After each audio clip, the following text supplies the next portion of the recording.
പക്ഷെ ഇതിൻ്റെ ഇൻഡസ്ട്രിയുടെ ഭാഗമായിട്ടുള്ള പ്രൊഡ്യൂസറായാലും ആരും സപ്പോർട്ട് ചെയ്യുന്നില്ല. അത് എന്തുകൊണ്ടായിരിക്കും? കാരണം നമ്മളെ ഇൻഡസ്ട്രി വലുതാക്കണമെങ്കിൽ നമ്മളൊരു ആവശ്യമല്ലേ? അത് ഇതൊക്കെ ഇൻഡിവിജ്വൽ ആയിട്ടുള്ള പ്രൊഡ്യൂസർമാരുടെ പടങ്ങളല്ല.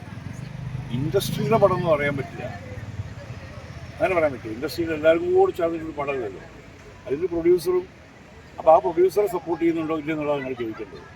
ഇൻഡസ്ട്രിയെ സപ്പോർട്ട് ചെയ്യുന്നുള്ളതാണ്. ഇൻഡസ്ട്രിയിൽ നമ്മളൊക്കെ സപ്പോർട്ട് ചെയ്യുന്നു, എല്ലാവരും സപ്പോർട്ട് ചെയ്യുന്നു. ഇൻഡസ്ട്രിയിൽ വരുന്ന ഏത് പടവും, ഏത് ചെറിയ പടമാണെങ്കിലും വലിയ പടമാണെങ്കിലും ഒരേപോലെ സപ്പോർട്ട് ചെയ്യുന്ന ആളാണ് ഞാൻ. നല്ല പടമാണെങ്കിൽ അതിൽ ഒരാളുടെ പടത്തിന് മാത്രം സപ്പോർട്ട് ചെയ്യാത്തത് എന്തെന്ന് ചോദിക്കുന്നത് എനിക്ക് മറുപടി ഒന്നുമില്ല. അല്ല, ഇപ്പൊ എമ്പുരാൻ പോലെ ഒരു പടം വലിയ ഹിറ്റ് ആയാലും എമ്പുരാൻ പോലെ എന്ന് പറയുമ്പോൾ എമ്പുരാൻ കണ്ടോ? എന്താ നിങ്ങൾ പറയുന്നത്? ഞാൻ പറഞ്ഞതിൽ എമ്പുരാൻ പോലെ ഒരു പടം വലിയ ഹിറ്റ് ആയാലും വരാൻ പോകുന്ന പടത്തിന് അത് എന്റെ ഗ്രോസിനെ നല്ല രീതിയിൽ ബാധിക്കുന്നതല്ലേ പറഞ്ഞത്? ഇതൊക്കെ നിങ്ങളുടെ ശുഭപ്രതീക്ഷകൾ അങ്ങനെ ഇരിക്കട്ടെ. നമുക്ക് അറിയാത്ത കാര്യങ്ങൾ നമുക്ക് പറയാൻ പറ്റില്ലല്ലോ. നിങ്ങൾ ഓടുന്ന ഏതെങ്കിലും പടങ്ങളെ പറ്റി പറ. ജോയേട്ടാ, ഈ 2025 കാലഘട്ടങ്ങളിൽ ഇങ്ങോട്ട് വരുമ്പോൾ നമ്മളുടെ യുവതലമുറ ലഹരിയുടെ പിടിയിൽ ഇപ്പോൾ കൊല ചെയ്തുകൊണ്ടിരിക്കുന്നത് വാർത്തകളാണ് തോന്നുകൊണ്ടിരിക്കുന്നത്.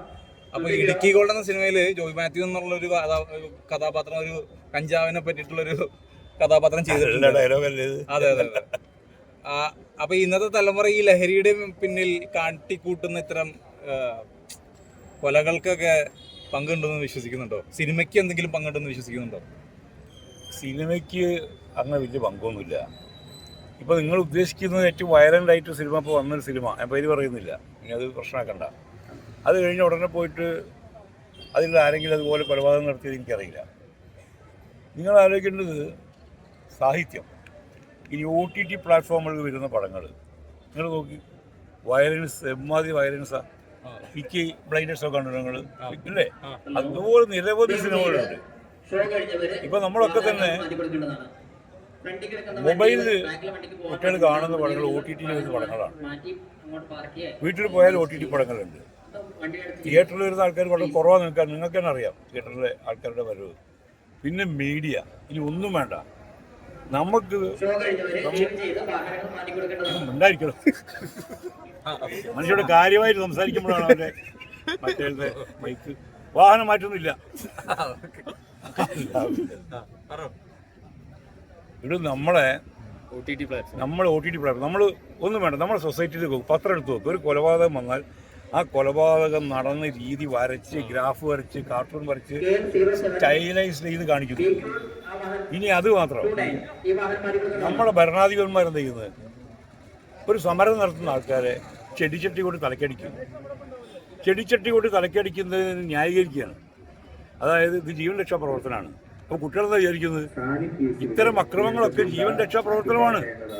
വയലൻസിനെ എൻഡോഴ്സ് ചെയ്യുന്നതാണ് മീഡിയ, സിനിമ, നമ്മളുടെ സാഹിത്യം, നമ്മുടെ OTT പ്ലാറ്റ്ഫോമിൽ വരുന്ന സംഗതികൾ, പൊളിറ്റിക്സ്, ഡ്രഗിനൊക്കെ നല്ല പങ്കുണ്ട് ഈ കാര്യങ്ങളിലൊക്കെ.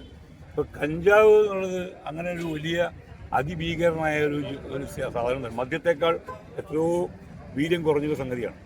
പല രാജ്യങ്ങളിലും പോയിട്ടുള്ളത് എനിക്കറിയാം. അമേരിക്കയിൽ അത് അനുവദനീയമാണ്, കാനഡ അനുവദനീയമാണ്, ഓസ്ട്രേലിയയിൽ അത് ലഭ്യമാണ്. അവിടെയൊക്കെ ഉണ്ട് പ്രായപൂർത്തിയായ ആൾക്കാർക്ക് കിട്ടുന്ന സാധനം. അത് കഞ്ചാവ് വലിച്ചിട്ട് ഒരാൾ അക്രമം കാണിച്ചത് വളരെ റയറായിട്ടുണ്ടാവാം. അതിനേക്കാൾ കൂടുതൽ മദ്യപിച്ചിട്ടില്ലേ? ഇവിടെ ഏറ്റവും അധികം ബാറുകളാണുള്ളത്. മദ്യവർജനത്തിനെതിരെയാണ് ഞങ്ങളുടെ നിലപാട് എന്നൊക്കെ പറഞ്ഞാൽ സർക്കാർ ബാർ നിയന്ത്രിക്കുന്ന പറഞ്ഞിട്ട് ഇപ്പോൾ ബാർ കൂടിയിട്ടുള്ളൊരു ഇതുള്ളൂ. അത് ഈ സർക്കാരിനെ പറ്റി പറയാൻ തുടങ്ങിയ ഈ സമയം മതിയാവില്ല. ഭയങ്കര വെയിലുമാണ്. ഞങ്ങൾ പറഞ്ഞുകൊണ്ടിരിക്കുന്നുണ്ട് കേട്ടോ. ശരി. അപ്പം ഡ്രഗിനെതിരെ നമുക്ക് പടപൊരുതാം.